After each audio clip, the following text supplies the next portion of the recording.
Hey, it's Alex with Lover Fighter Writer, and welcome to this video on how to write SEO-friendly articles with only free tools.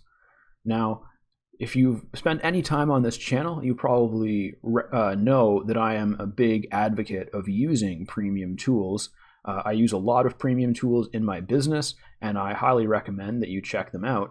However, I recognize that not everyone is going to be able to have access to all of the tools that I use, and some people are just getting started and need to have a free option. So I wanted to make this tutorial as accessible as possible. So what I'm going to show you today is a longer process for writing an SEO-friendly article using only free tools.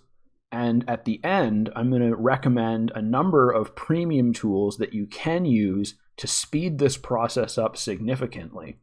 However, the free tool method that I'm going to demonstrate first is very effective. This is how I got started as a SEO blogger. The first few articles that I ranked, in fact, probably the first half dozen or dozen articles that I ranked, I wrote entirely just using these free tools, and I had really no premium help. I had no premium courses. I was just using YouTube and Google to learn by myself, and then I was using Google Docs and other free tools to write my content and publish it on my low-budget WordPress website. So that's what I'm going to teach you today, is how to write SEO-friendly articles with only free tools. All right, now that you know what's going on, let's get right into it. So this is the complete SEO writing process, or at least it's my complete SEO writing process. You might be able to add steps to this. A lot of search engine optimizers are very fond of breaking things down into many steps, into getting really analytical and really they break it down to the point where it's almost more complicated than it needs to be. So hopefully I haven't done that here. I know I do tend to break things down a little bit more than they necessarily need to be, but I wanted to make sure I covered all the bases. And that's the main thing that I'm going to kind of harp on a lot here, is that this is a very long and labor-intensive process, especially until you get good at it. And that's one of the reasons that I recommend using the premium tools, is because it'll save you a lot of time and effort and allow you to really scale your content production. But we're going to start with the free process. And so first step is coffee. That's a joke. I love coffee, so I drink a lot of it. But this is just the preparation step where you want to be mentally prepared going into this. Step 2 is your customer avatar, or your Dream 100, or your target audience research. There's a few different ways of looking at that, and we'll discuss them in that step. Then you have topic research, keyword research, outline creation, article drafting, editing, keyword optimization, effective publishing, and promotion. So without further ado, let's get into step number 1. So step 1 is coffee. You should always drink coffee. I'm joking. I love coffee, but you should always prepare for going into this kind of work. So regardless of what kind of process you use, even when you're good at it, SEO is a labor-intensive process, and it's especially a labor-intensive process until you refine it and kind of create your own systems for getting through it a bit faster. And even when you do that, it requires a lot of brain power. So you'll save time and you'll be more productive if you prepare properly, and if you only go into your SEO work when you're feeling mentally prepared to do so. And I really recommend against the high volume grinding approach that a lot of bloggers use. I'm in favor of creating real value and using white hat methods to create articles that people really want to read and are willing to share and link to, because that's ultimately what's going to get you to rank and stay ranked. All right, so that is step 1, just a couple of housekeeping notes to cover. And now let's get into step 2. Okay, so step 2 is audience research. And this is really important. This often doesn't get covered in SEO tutorials, but it is a very important part of any kind of marketing. And SEO is, of course, a type of digital marketing. So the first step is to create your customer avatar, or your Dream 100, or your target audience. I have a video and a post on my blog detailing how to create a customer avatar. I have a post on my blog about the Dream 100, and your target audience is kind of the same thing, or like a mixture of those two. And basically what this means is that you need to really understand the person and or people who you're trying to sell to. So presumably if you're writing blogs and you're doing so in a professional business context, you're either trying to sell your own products or services, or you're trying to sell an affiliate product or service. There's really not many other reasons that people consistently write high quality blog posts. Generally, they're trying to sell something. And so in order to create content, in order to write a blog post or an article that people are actually that's actually going to motivate people to buy what you're promoting, you need to really understand who they are and what they need. So how do you do that? Well, the first step I like is to join communities that your target audience or your customer avatar is involved with. You can also sign up for mailing lists that they're likely to be on. So go to websites they're likely to visit, sign up for the mailing lists, and see how other marketers are communicating with them. You can also buy the products that they love, which is really good because that allows you to go through the sales funnel for the product and see how it's being sold. And it also lets you experience the product and understand why they might like it. You can also read product reviews on websites like Amazon. If there's an online course related to your niche, then you could read reviews on a site like Udemy. And basically you want to walk a mile in their shoes. So my recommended resources for this section are Google Search, Google Trends, Quora, Reddit, online communities like forums, and other sources of good information. Okay, on to step 3, which is topic research. Now, before you can write great content on a topic, you must understand the topic. And if you don't understand the topic, you'll make mistakes, you'll waste time, and you'll turn your fact-checking process into a laborious nightmare. So I really recommend that you do some topic research before you even consider getting into writing on a topic.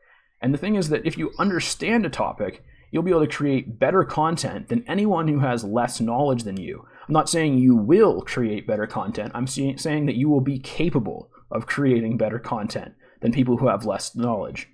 And this is one reason why specializing or niching down, choosing a specific niche and staying in it, is a good idea. And my recommended resources for this section are kind of the same as the last section. You can use Google Search, Google Trends, YouTube, Quora, Reddit, online communities, and other sources of information to learn about whatever topic it is that you may want to research. You can also use a library card. I'm sure that you know how to do general topic research. Step 4 is keyword research, and this is where we're going to get into some more specifics, some more kind of tactical stuff. I'm going to actually demonstrate how to use a few of these tools.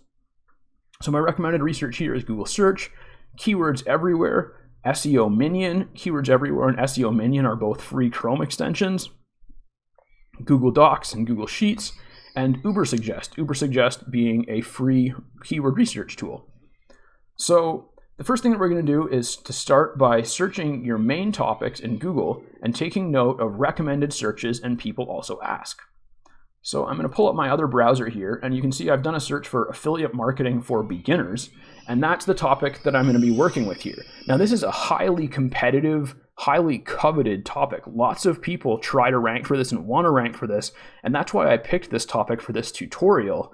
It's because I wanted to pick something competitive that I would have no chance of ranking for unless I create a really high quality article. So we're really going to have to do this right.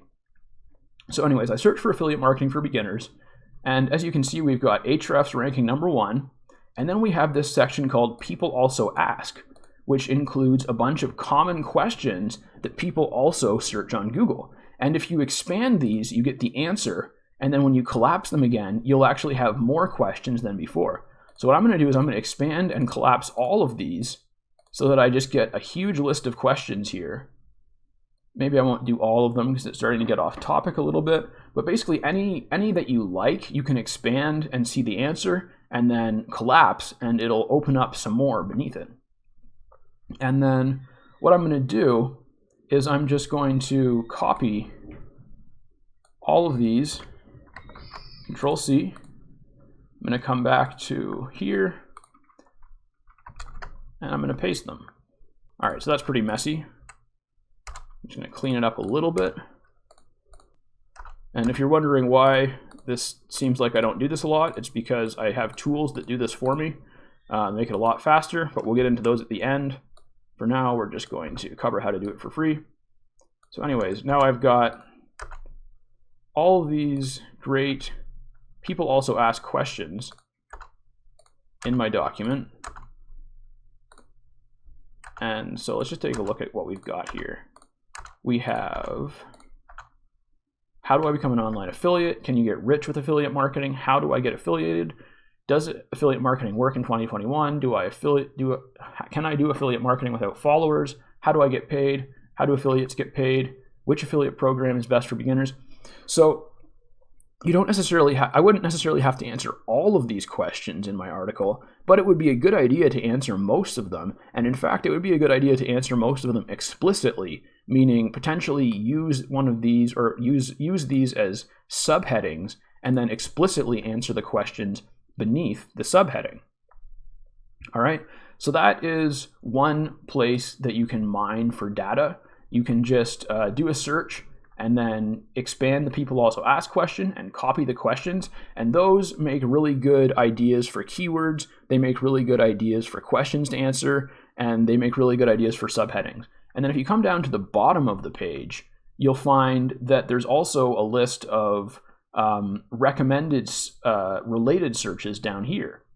So we have how to start affiliate marketing with no money, affiliate marketing for beginners, how to make money with affiliate marketing for beginners, Amazon marketing for beginners, and the list goes on. So you can use this to inform the intent of your article and to understand what people are searching that is similar. For example, this one is how to start affiliate marketing, which is very related to affiliate marketing for beginners. So I think I might use that in my title, which is currently just affiliate marketing for beginners. I'm going to add how to start affiliate marketing to the beginning of that, and that's going to leave me with how to start affiliate marketing for beginners as the title of my article. And I'll probably add something else to that, like maybe I'll just add a year for now and see how long that is. Highlight it, go to word count, 51 characters, so it is an acceptable length. It could be a little bit longer, but as long as it's under 60 characters, it's short enough to be viewed in the search results. So now I have my title, and I've got a bunch of questions I can potentially use for subheadings and to just generally inform my content. Where do we go from here? Well, the next step, now that we've mined, we've taken note of the related searches and people also ask, the next method is to use what's called alphabet soup. And I'm going to go back to my Google search here, and you can see I've searched affiliate marketing for beginners. But if I backspace this and just have affiliate marketing for, then I've got all these other keyword recommendations: affiliate marketing for Amazon, affiliate marketing for businesses, affiliate marketing forums, for bloggers, for free, for brands. And if I do this is why it's called alphabet soup, by the way, because you can just go affiliate marketing A, and then you get all these keyword recommendations. Then you can go affiliate marketing B, and you get all these other keyword recommendations, affiliate marketing C. And you can go through the entire alphabet this way and get a ton of long tail keyword recommendations. And these long tail keywords, they could be subheadings within this article on how to start affiliate marketing for beginners that I'm writing, or they could be titles. They could be the keyword to put in a title of a separate article, which would act as a supporting article for my main article. So that's one way to do alphabet soup. And you can also do it from the beginning. So you can go at the beginning, A, B, C, D, E, and you get all of these examples like email affiliate marketing, eBay affiliate marketing, easy affiliate marketing, e-commerce affiliate marketing. These are all either subtopics that I can address in my article, or they're things that I can turn into their own articles. All right, so that is the alphabet soup method, and that's a really good free method to find long tail keywords that you can target and to just inform you about what people are searching for. And then the next thing we're going to look at is Answer Socrates. I don't think I have a window pulled up for it, so we'll just go here. And this is really similar to Answer the Public, if you're familiar with it. There's a tool called Answer the Public, and there's also a tool called Answer Socrates. They work in a very similar way. Basically, you put in a topic, such as affiliate marketing, and you search, and it's going to actually mine Google for you and pull up a whole bunch of questions. Here's the people also ask questions. Here's other questions that start with are, can I, can. If you go down, you have prepositions, comparisons. So these are all things that people search for. Even if they're not necessarily all high volume keywords, these are all topics and subtopics of affiliate marketing that people are interested in. Okay? So this is a really powerful tool, and I highly recommend that you use it, especially if you don't have access to a premium keyword research tool. So that's Answer Socrates. And the next step is to use Keywords Everywhere and to use SEO Minion. So let's look at Keywords Everywhere first. I don't think I have it installed, or do I? Do I have it installed? Okay, I don't have it installed, so I'm just going to search Keywords Everywhere. Like I said, it's a free Chrome extension. It does have a premium version as well, so that's their website. If you go to the second result, it'll be Keywords Everywhere in Chrome. So this is Keywords Everywhere on the Chrome Web Store, and I'm using the Brave browser right now. So this would say add to Chrome if you were using Google Chrome.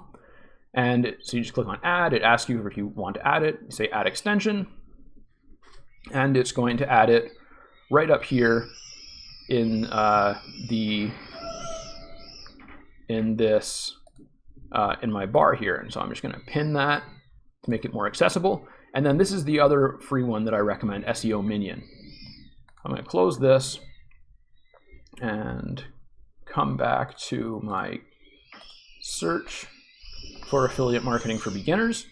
And so if I search for this again, now that I have Keywords Everywhere installed, even though I just have the free version installed, it's going to give me a bunch of data down here at the bottom.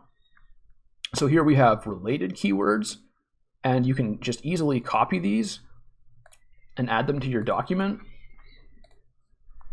So I'm just going to say Keywords Everywhere, so I remember. And here we have all these keywords from Keywords Everywhere.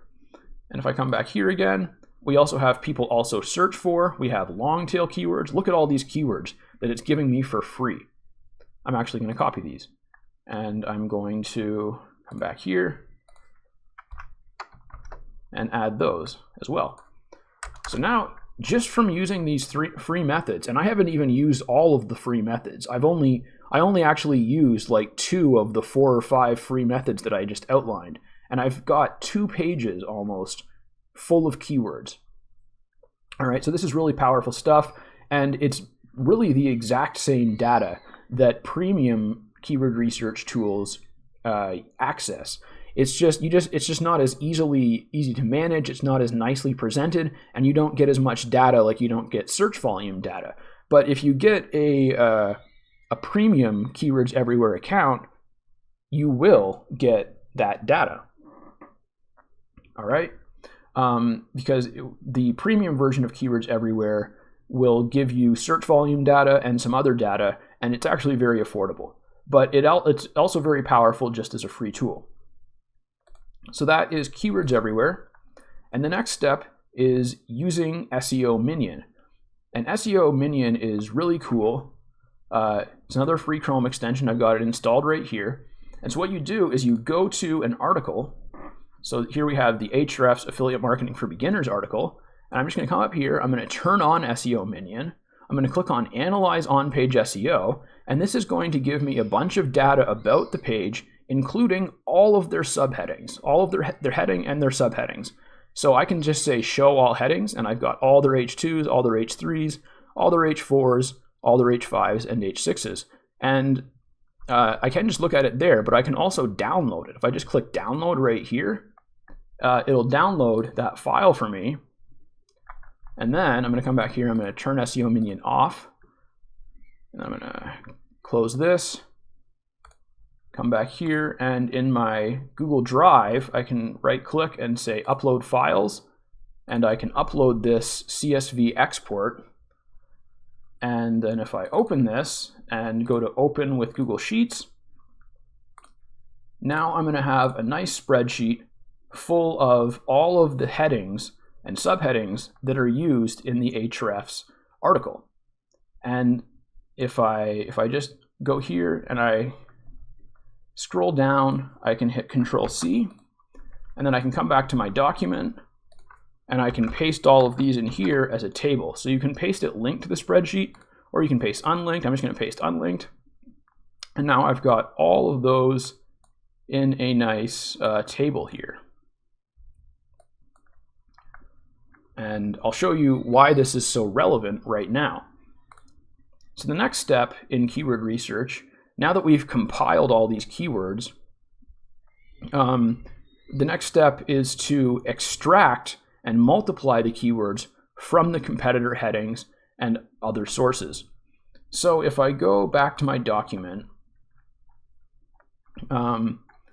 now the keywords that I got from People Also Ask and from Keywords Everywhere are going to be more specific keywords by themselves. For example, ClickBank affiliate marketing for beginners is a keyword in and of itself, but it's actually a compound keyword, meaning it contains multiple keywords, because ClickBank affiliate is a keyword by itself. ClickBank affiliate marketing is another keyword by itself. Affiliate marketing for beginners is another keyword by itself. And ClickBank affiliate marketing for beginners is another keyword. So there's like 5 keywords contained within that one keyword. And so what you want to do is you want to go through your competitors' headings, and you can break down any compound keywords to create more keywords. So let's just go through here until I find one. So one way that you can do this is by turning a plural into a singular, or turning a singular into a plural. So let's see if I can find an example of this. So we have, how much money can I make as an affiliate marketer? We could also turn this question into, how much money can affiliate marketers make? And that might be another keyword that we want to include as well. And then when you have a compound keyword, such as, well, I already showed you that. I showed you right here with this ClickBank affiliate marketing for beginners one. And then if you have anywhere else, you just want to extract the keywords. You want to understand what the keywords are. So one way that you could do this, and again, this takes a lot longer without a premium tool, so I'm not going to demonstrate the entire thing. But for example, if we read, if we go through here, Ahrefs is pretty simple about the way that they design their blog posts, so it's kind of easy to do, but sometimes it's not as easy. So we have how to decide which affiliate programs to join. Well, what's the keyword in that sentence? The keyword in that sentence is affiliate programs. So I'm just going to grab that, hit Control-C, and add it there. And then I'm going to insert another row and add affiliate program. So you can see I extracted the keyword from the heading, and then I turned a plural into a singular. So now I have all possible variations of that keyword that they used. All right, and you don't need to do this for every keyword. In fact, I would recommend that you don't, because it would take a really long time. But this is one way that you can, for free, learn exactly what keywords your competitors are using and create a list of them that you can then use in your document. So I just wanted to show you that. So that is extracting and multiplying the keywords from competitor headings. And then you can check search volumes and find more keywords with Ubersuggest. So let's say, go back here. Let's say the title I'm planning on using, the main keyword I'm planning on targeting is affiliate marketing for beginners. And then a secondary keyword I'm going to be targeting is how to start affiliate marketing. And a third keyword I'm targeting is how to start affiliate marketing for beginners. So maybe I want to know what the search volume of how to start affiliate marketing for beginners is. So I'm going to go to Ubersuggest.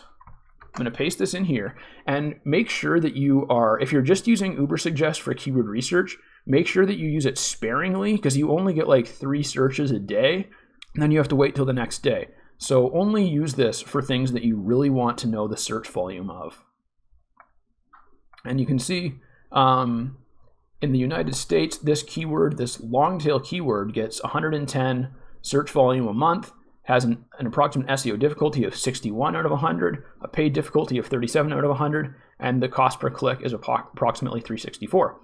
And then, so I could then remove this and just check on how to start affiliate marketing. And you can see this has much more search volume.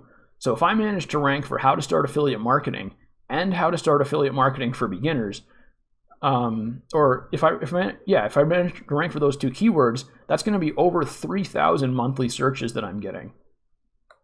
And then if I do affiliate marketing for beginners, it has another 2,900 monthly searches. So if I can rank for all 3 of those keywords, that's just going to be a massive amount of traffic, which could be a really, really like business altering type of thing to rank for. Then that's the power of SEO, is that if you do it well, it can bring you a lot of traffic and potentially a lot of income pretty quickly. So that is keyword research in a nutshell.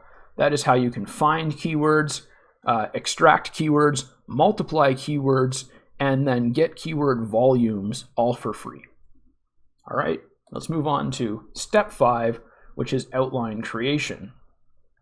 So a good outline will set you up for success and reduce the amount of time that you need to spend on writing. Your H1, which is this, see if I come up here, it says heading 1, that's my H1. So your H1, you should only have 1 in the article, and it should be the main topic, including the main keyword. Your H2s should be subtopics of the main topic, should include relevant keywords, not always, but in general, it's a good idea for most of them too. And your H3s should be subtopics, also known as subtopics of the subtopics, which help to provide more information and more context about the things that you're talking about in your H2s. And then here I just have where logical, use highest volume subtopic keywords in H2s with a top-down mentality. So you don't want to go too crazy with this, but if it makes sense for the flow of the article, it's a good idea to have high volume search terms, high volume keywords used in your H2s and H3s, and the more that you put them towards the top of the article, the more they'll be prioritized. But again, don't do that in a way that sacrifices the article's flow or the article's overall quality. And here I have exactly that. Don't sacrifice readability or quality just to cram in keywords. That's not what you want to do. And another really important note is put some effort and thought into your title. It's the most important part. Because if you don't have a good title, no one's going to want to read the rest of the article. And I actually have a post on my blog that I'll link to in the description here about headline formulas that you can use to really come up with some good headline and title ideas.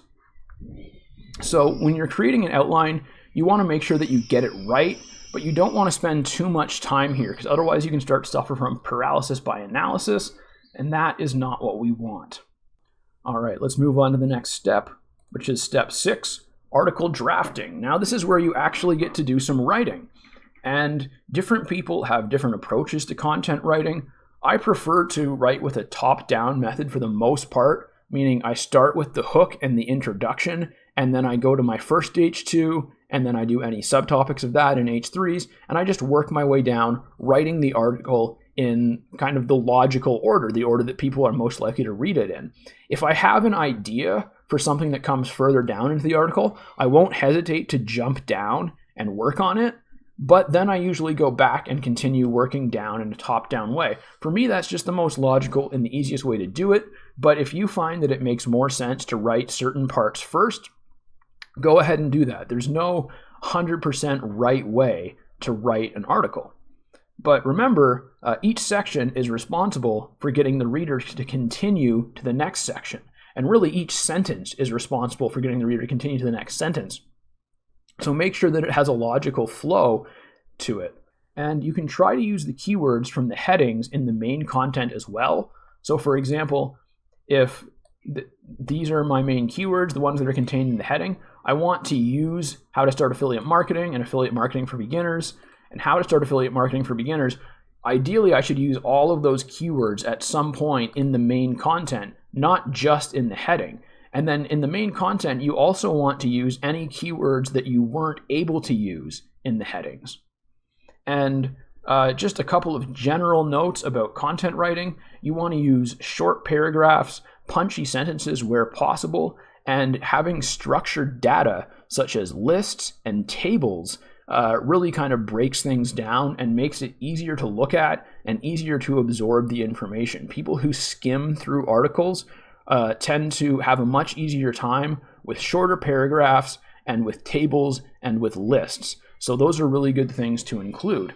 And my recommended resources here are just Google Docs and Google Sheets. This is Google Docs, which I'm using. You can get premium Google Workspace accounts, which are better than just a regular free Google Drive account, but you can also use this 100% for free. Okay, let's go to the next step, which is editing. So once you have your document written, it's time to move on to editing. And for this, I recommend Google Docs still, and Grammarly, and the Hemingway app. And while I think it's important to use these apps, keep in mind that editing is not just about scoring high on Grammarly or Hemingway, okay? Editing is not about pleasing an app. Editing is about creating an article that people, human beings, will enjoy reading and will get engaged when they read. Because if they don't get engaged when they read it, they're probably going to stop reading it. And because of this, I always recommend reading out loud to newer writers, and I often recommend it to experienced writers as well. Because if you read your content to yourself out loud, it really helps you get a feel for the flow and the sound and the tonality, and that's going to make it easier for you to really do a good job of editing it and create a finished product that people are going to have an easy time reading. And so after you use Grammarly, which this is a new document in Grammarly, and the Hemingway editor, it's at hemingwayapp.com, and it recommends a whole slew of different corrections such as passive voice, how to simplify phrases, how to make things easier to read, how to use fewer adverbs, stuff like that. Then Grammarly is more of a spelling and grammar checker, but it also has on the premium version a plagiarism checker, which is excellent. And so you can use Grammarly and Hemingway to improve the article, and then you can use the Google Docs spell check, which is right here. You go to Tools, Spelling and Grammar Check, and it'll check it for you. So I recommend doing Grammarly, then Hemingway, then the Google Docs spell checker. And then if you have Grammarly Premium or you have access to another plagiarism checking tool, then I highly recommend at the end using the plagiarism check tool. As long as you're sure that you're writing original content, this isn't strictly necessary, but it is a good idea to check for plagiarism, even if you're pretty sure that, even if you know that everything you wrote is your own writing, you might have inadvertently mimicked something that you read, or you might have just completely by chance written something very similar to something that someone else wrote. So it's always a good idea to do a plagiarism check. All right, now we're on to step 8, which is keyword optimization. And you can skip this step if you want, because it's not super critical, and there is such a thing as over-optimization. And what I mean by over-optimization is that it's possible to use a specific keyword or a group of keywords too frequently in an article, and then Google and other search engines will consider it keyword stuffing, and they'll deprioritize it in the index. But if you do want to do this, if you want to do advanced keyword optimization, it is much, much easier when you use a premium tool. At the end, I'll recommend some premium tools that you can use. But if you want to do it manually, It's just literally, you need to go through all of these keywords that you extracted and break them down and multiply them the way that I showed you by extracting the keyword and then turning it into a multiple and a singular. And then you get all of these different keyword variations, and then you just try to use those all in your content. So the way that you do keyword optimization to an already written article is you just go through the article and you try and find opportunities of places where you can use those keywords. Now let's move on to step 9, which is effective publishing. So it's important that you present the content in an appealing and easy to read format. And if you have like a good WordPress theme, it'll do this basically automatically. But it's also important that you include images and video and audio elements where appropriate. So images and videos and even audio can help you rank, but they also really help improve the user experience. Because the thing is, some people who are going to find your blog post would probably rather watch a video or listen to an audio clip. Some people just prefer that. Even if they go to a blog post expecting to have to read it, if there's a video or an audio there, they're going to enjoy that more, and that's going to make them more engaged. It's going to make them more likely to stay on the page, which is good for SEO, and ultimately it's going to make them more likely to buy whatever you're promoting, which is the end result that we're going after here. Also, when you're publishing, you want to link externally and internally to relevant resources and the products or services that you're promoting. So internal links are very important. You want to have internal links going from your post to other pages on your website, and you want to have internal links going from other pages to your new post. But it's important that you only use internal links where relevant. Now, if you want to get really into how internal linking works and best practices for it, I recommend that you just search on YouTube for Matt Diggity plus internal linking. Matt Diggity is one of my SEO instructors, and he has a very, very good video on how internal linking works.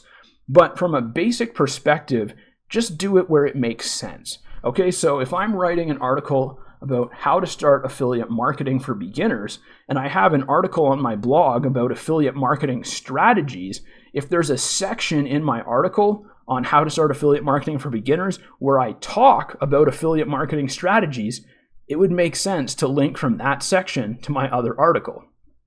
Okay, but if I'm writing an article that's about, like, say, a recipe or something, if I'm writing a recipe for pie, it would make absolutely no sense to link to my affiliate marketing strategies article, so I wouldn't want to do that.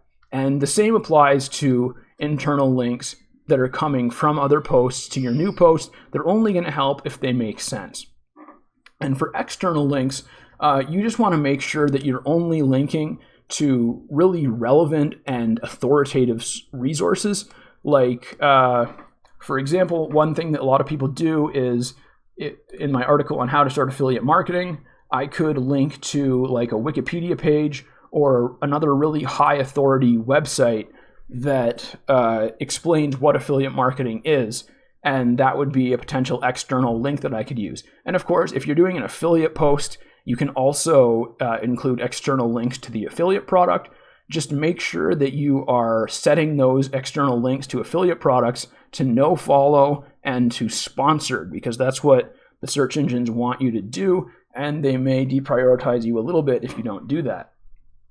And once all that's done, once the post is beautifully published on your website, then you can submit the URL to Google Search Console. Google Search Console just looks like this. You can come to Google Search Console. In this bar right here, you paste the URL that you want to index. It'll bring up a page like this. Then you click on Test Live URL. It'll test the live URL. Then after that, and then as long as there's no issues that you need to fix, it'll show you this. And then you can just click on Request Indexing. And that is basically the fastest way to manually, without using an API or anything, it's kind of the fastest, easy way to get your article indexed quickly. All right, so that is the effective publishing step. And now we are on to the final step, step 10, which is promotion. Now, a lot of search engine optimizers seem to forget that this exists, and it really hurts them. Now, you can share your articles on social media, you can share them with your email list, you can share them with your peers, via email or direct messaging or anything else. You can use ads if you have a budget for ads, and if it's an appropriate post for ads. You can share in online communities like Facebook groups, like circle groups, like Discords, like any other online communities that you're a part of that permit you to share your work. You can do that. And you can also syndicate either the entire article or snippets of it on other platforms. So an example of this would be republishing on Medium or republishing on Vocal. Another example of this would be creating an audio bite of one of the best parts of your article and then publishing that on SoundCloud or something. Just ways of syndicating that content and increasing its reach so that more people are going to be aware of you and more people are going to want to find it. And finally, here I have leverage co-promotion. And what I mean by co-promotion is just getting other people to promote your content in exchange for you promoting their content. Now, you don't want to do this at scale. You don't want to be like someone who will promote anyone in exchange for them promoting you. But if you have some peers, some friends, some people who you know who are in the same industry as you and you get along with, there's no reason, and if you like their content and they like your content, there's no reason for you not to share theirs and them not to share yours. It's going to help you both grow, and at the end of the day, it's just going to be beneficial for both of you. So that is promotion. And now we are on to the final page of this tutorial, which is how to speed up the process with premium tools. So for my first recommendation, coffee. Just get coffee. If you don't like coffee, maybe have some tea. Maybe drink some water. I'm joking, of course. Let's move on to the customer avatar. I use a tool called Social Animal, which is really great. It's similar to BuzzSumo, which is another really great tool. And these will show you how popular specific posts are on social media. So you can put in a topic into these tools and it'll return all of the most popular posts, including how often they've been engaged with and shared on social media. So that can really inform you about what's popular, what kind of titles are popular on given topics, and what you should make, what kind of content you might want to create. For topic research, you can of course use books. You can buy books on Amazon or anywhere else. Skillshare is a really great platform for learning a variety of things, and other online courses, of course, are good resources. For keyword research, you can use Keywords Everywhere, which I demonstrated. You can also use an app called KeySearch, which is a really powerful keyword research tool that costs a lot less than most. And there's also one that I use called WriterZen, which does some very good keyword research as well. For outline creation, I like to use Closer's Copy and Phrase. These are both AI copywriting softwares, but they have a lot of similarities, but they're also very different. They each do different things very well. So I like to use Closer's Copy for generating ideas, and I like to use Phrase for mining data-backed ideas. So I use those together to create my outlines. Then for article drafting, I use Closer's Copy, Jarvis, which is another AI copywriting software, and Phrase. Sometimes I just use one of those. Sometimes I use a combination of them. And of course, I use Google Docs as well. For editing, I use Grammarly Premium, and I will also use Hemingway sometimes, as I mentioned before. For keyword optimization, I use Phrase and Closer's Copy. They both have tools built into them which will tell you which keywords you should include in your content and measure and give you a score based on how many keywords you're using. And so that makes that a whole lot easier. And then for effective publishing, you need a WordPress website. WordPress is free to use, but you need to have good premium hosting, and you want a good theme such as Divi in order to run your website, to build your website with, and you want something good for lead generation, for which I use ConvertBox. So ConvertBox is an on-site messaging software. It's what I use to build my pop-ups on my website, and I really recommend that if you need a good on-site messaging software to create pop-ups. And then finally, for promotion, you can use ads and influencers, which are both, of course, paid avenues. And then just for posting to my own social media, I use SocialBee, which integrates with all of my social media. It integrates with Pinterest, Instagram, Facebook, Google My Business, Pinterest. I think I already said that. It integrates with all of the major social media platforms anyways, so it makes it really easy to just share your posts every day on a schedule, and you can kind of set that and forget it. So that's really nice. All right, so those are the premium tools that I recommend to speed up the process. If you want to learn more about those tools, I do have a lot of tutorials on my YouTube channel about most of these tools, especially the ones like Phrase and Closer's Copy and Jarvis that I tend to use the most. And if there's a tool on this list that you'd like to see demonstrated that I don't have a demo of on my channel, feel free to leave me a comment. Let me know that you'd like more information about this tool, and I'd be happy to create a video that's going to show you exactly what you need to know. All right, so that is how to write SEO-friendly articles using only free tools. This is a process that I have been using for about 2 years now to write SEO articles that actually rank on Google and on other search engines. So if you're just getting started as a blogger, or even if you're a little bit of a more advanced user, but you're struggling to get traffic from search, this process I think is going to be really helpful to you. And I hope that you got a lot of value out of that, and I'll catch you in the next video.